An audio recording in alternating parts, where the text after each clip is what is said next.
Robit akademiyasida o'quv dasturi qanday tuzilgan? O'quv dasturimiz o'quvchilarni ikkita yosh guruhiga bo'lib o'rgatiladi. Birinchisi bu kichkinalar 8 yoshdan 11 yoshgacha va kattalar 12 yoshdan 15 yoshgacha. Har ikki yoshdagi guruh o'quvchilari 2 yildan o'quv reja asosida o'rganishadi. Bu 2 yilimiz bizda doim 3 ta moduldan iborat bo'ladi. Bular birinchisi loyihalash moduli, ikkinchisi dasturlash moduli, uchinchisi to'g'ridan-to'g'ri robototexnika moduli.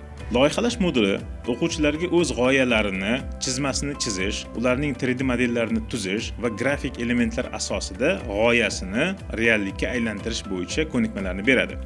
Bu dasturda asosan o'quvchilarimiz Tinkercad orqali 3D modellashtirishni, Photoshop orqali 2D grafik asoslarini o'rganishadi va bu orqali ular o'ylagan g'oyasini, ixtirolarini, chizmasini chizishni, ularni 3D printerlarda pechat qilishni o'rganishadi.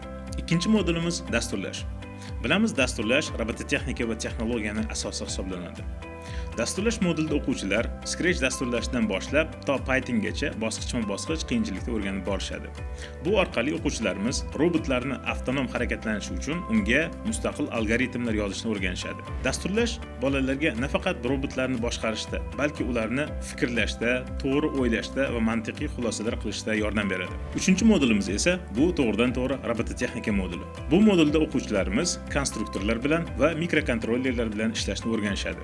Ya'ni endi robotning ko'rinishini tuzish, uning asosiy miyasini dasturlash va uni turli xil vazifalarni bajarish uchun boshqarishdan iborat. O'quv dasturimiz tuzilishida biz STEM texnologiyasiga asoslanganmiz. Ya'ni o'quvchilar ma'lum bir muammolarga bog'langan bilimlarni, o'zaro fanlarni joriy qilgan holda o'rganishadi.